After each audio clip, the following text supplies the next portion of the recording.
భారత ప్రధాన న్యాయమూర్తి గారు మరి సుప్రీంకోర్టు ప్రధాన న్యాయమూర్తి జస్టిస్ బిఆర్ గవాయ్పై మరి సుప్రీంకోర్టులోనే న్యాయవాదిగా ఉన్నటువంటి రాకేష్ కిషోర్ గారు ఖజురాహోలో ఉన్నటువంటి విష్ణుమూర్తి విగ్రహాన్ని పునః నిర్మాణించాలని మరి ఆ నిర్మాణం కొరకు సుప్రీంకోర్టు ప్రధాన న్యాయమూర్తి జస్టిస్ బిఆర్ గవాయ్ గారు తీర్పు ఇవ్వాలని చెప్పి సుప్రీంకోర్టులో మరి వాదోపవాదాలు జరుగుతున్న తరుణంలో మరి సుప్రీంకోర్టు ప్రధాన న్యాయమూర్తి బిఆర్ గవాయ్ గారు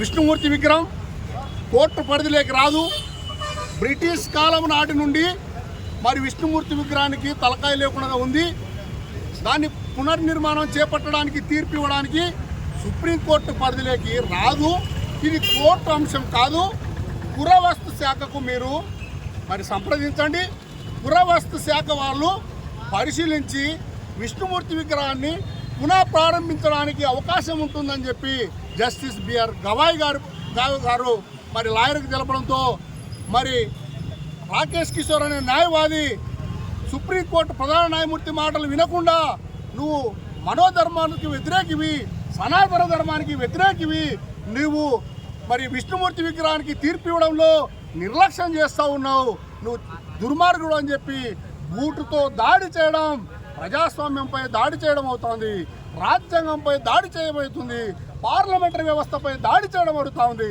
మరి ప్రధాన మరి న్యాయమూర్తిపై దాడి జరిగితే భారతదేశం వంటి నరేంద్ర మోడీ గారు ఇది అనాగరికతం, అనైక్యత, భారతదేశ ప్రజలందరూ ఖండించాలని చెప్పి చెప్తా ఉన్నారు తప్ప మరి దాడి చేసిన నిందితుడిపై సుమోటోగా పోలీసులు కేసు నమోదు చేయడంలో నిర్లక్ష్యం వహించడం దేనికి సంకేతాలు ఇస్తున్నారు?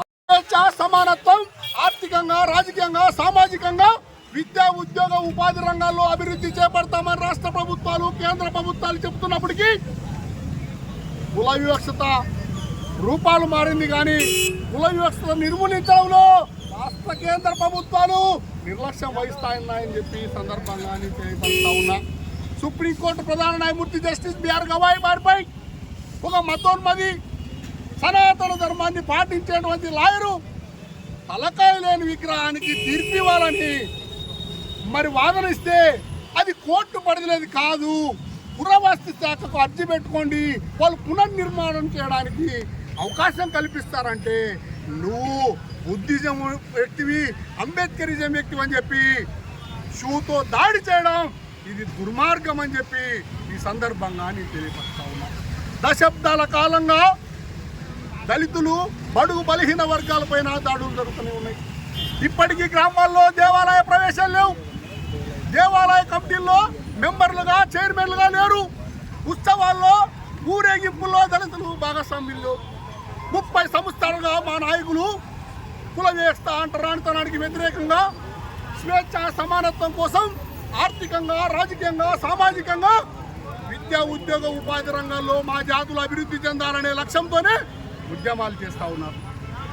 ఈ రోజుకి కూడా మరి జస్టిస్ గవాయ్పై దాడిని ఖండిస్తూ సభలు, సమావేశాలు, ఆత్మగౌరవ ర్యాలీలు చేపడుతూ ఉన్నారే తప్ప మరి గవాయ్పై దాడి చేసిన నిందితుడిపై ఎందుకు సుమోటోగా కేసు నమోదు చేయడం లేదు అని చెప్పి ఖండించడంలో అది రాజకీయ ఉద్దేశపూర్వకంగా కొంతమంది వ్యక్తులు పోరాడుతున్నారే తప్ప నిజంగా గవాయ్పై దాడి జరిగిందని ఇక్కడ మన రాష్ట్రంలో కాదు ధర్నాలు చేస్తుంది, సుప్రీంకోర్టు ఎదుటే ధర్నా చేయాలి, భారత ప్రధానమంత్రి ఇంటి ముందర ధర్నా చేయాలి.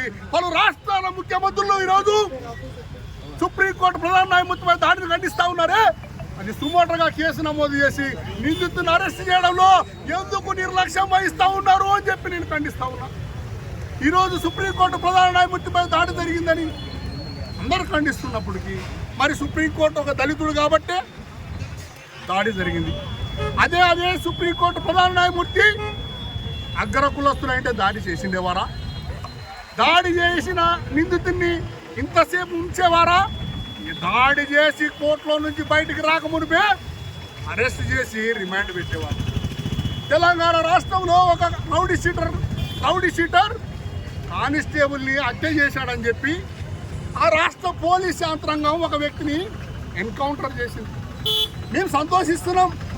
వీధుల్లో శాంతి భద్రతలకు విఘాతం కలిగిస్తున్నటువంటి రౌడీ షీటర్లని వారిని అరికట్టేందుకు వీధి నిర్వహణలో పోలీస్ ఉద్యోగం చేసిన వ్యక్తిని ఒక వ్యక్తి చంపితే ఆ వ్యక్తిని ఎన్కౌంటర్ చేశారు, మేము సంతోషిస్తున్నాం. అయితే జస్టిస్ గవాయ్ గారిపై దాడి జరిగితే ఎందుకు సుమోటోగా ప్రభుత్వాలు, పోలీసులు, కేంద్ర ప్రభుత్వం కేసు నమోదు చేయడం లేదు?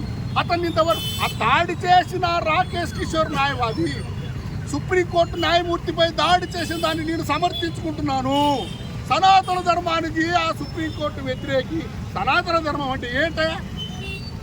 సనాతన ధర్మం నుంచే కదా మా దళితులు ఈ రోజు వరకు స్వేచ్ఛగా లేరు. సనాతన ధర్మం నుంచే కదా ఈ రోజు వరకు మాకు రాజకీయ ప్రాధాన్యతలు లేవు. సనాతన ధర్మం నుంచే కదా మాకు ఎస్సీ రిజర్వ్డ్ స్థానాల్లోనే మేము పోటీలు చేస్తూ ఉన్నాం. జనరల్ కేటగిరీలో మేము ఏమైనా పోటీలు చేస్తూ ఉన్నామా? ఏ రాజకీయ పార్టీ అయినా మాకు జనరల్ కేటగిరీలో స్థానం ఇస్తూ ఉందా? ఎస్సీ రిజర్వ్డ్ స్థానంలో మాదిగలంటూ మాలలకు 15 సీట్లు, మాలలకు 14 సీట్లు, మాలలకు 3 పార్లమెంట్ సీట్లు, మాలలకు 1 పార్లమెంట్ సీట్లు అని మా రిజర్వ్డ్ స్థానాల్లో మాకే రాజకీయ పార్టీలు మాకున్న రిజర్వేషన్ స్థానాలు పంచి పెడుతూ మాకు గొడవలు పెడుతున్నారే తప్ప మీరు జనాభా నిష్పత్తి ప్రకారం మీకు రాజకీయ ప్రాధాన్యత జనరల్ కేటగిరీలో కూడా మీకు ఎమ్మెల్యేల సీట్లు ఇస్తున్నాం, ఎంపీల సీట్లు ఇస్తున్నాం, ఎమ్మెల్సీ సీట్లు ఇస్తున్నామని ఎందుకు ఈ రాజకీయ పార్టీలు మాకు రాజకీయ ప్రాధాన్యత వలలో నిర్లక్ష్యం వహిస్తాం? కేవలం రాజకీయ పార్టీలు వారి మనుగడ కోసం, వారి ఆర్థికంగా బలపడడం కోసం, వాళ్ళ రాజకీయ ఆధిపత్యం కొనసాగించుకోవడం కోసం దళితులను ఓటు బ్యాంకులుగా చూస్తూ ఉన్నాయి. ఓట్లు అయిపోయి అధికారం చేపట్టిన తర్వాత ఆట బొమ్మలుగా వదిలిపెడతా ఉన్నారు. ఇది చాలా అన్యాయం అని చెప్పి ఈ సందర్భంగా మేము ఖండిస్తూ ఉన్నాం. ఇప్పటికైనా భారత ప్రధానమంత్రి నరేంద్ర మోడీ గారు తక్షణమే సుప్రీంకోర్టు ప్రధాన న్యాయమూర్తి జస్టిస్ బిఆర్ గవాయ్పై దాడి చేసి నిందితులపై సుమోటోగా కేసు నమోదు చేయాలి, అరెస్ట్ చేయాలి. అతనిపై ఫాస్ట్ ట్రాక్ కోర్టు ఏర్పాటు చేయాలి. రిటైర్డ్ న్యాయమూర్తి ద్వారా విచారణ జరిపించాలి. అనంతరం ఆ దాడి వెనుకల ఎవరైతే ఇంకా శక్తులు ఉన్నారో వారిని కూడా అరెస్ట్ చేసి రిమాండ్ పంపాలి. దళితులకు ఆలయ ప్రవేశాలు కల్పించాలి. దళితులకు ఆలయ కమిటీల్లో మెంబర్లుగా, చైర్మన్గా ఎన్నిక చేయాలి. ఉత్సవాల్లో, ఊరేగింపులో భాగస్వామ్యం చేయాలి. దళితులకు రాజకీయ ప్రాధాన్యత ఇవ్వాలని చెప్పి ఈ సందర్భంగా మేము డిమాండ్ చేస్తూ ఉన్నాం. ఇలాంటి ఘటనలు మళ్ళా పునరావృతం కాకుండా మరి ప్రజాస్వామ్యంలో ఉన్నటువంటి మేధావులు, విద్యావేత్తలు, రాజకీయ పార్టీ నాయకులు మరి వీటన్నిటిని ఖండిస్తూ మరి ప్రధానమంత్రి నరేంద్ర మోడీ గారు వ్యవస్థల్లో ఉన్నటువంటి ప్రభుత్వ ఉద్యోగులకు, న్యాయమూర్తులకు రక్షణ కల్పించే విధంగా ప్రత్యేక చట్టాలను తీసుకురావాలని చెప్పి డిమాండ్ చేస్తూ ఉన్నాం.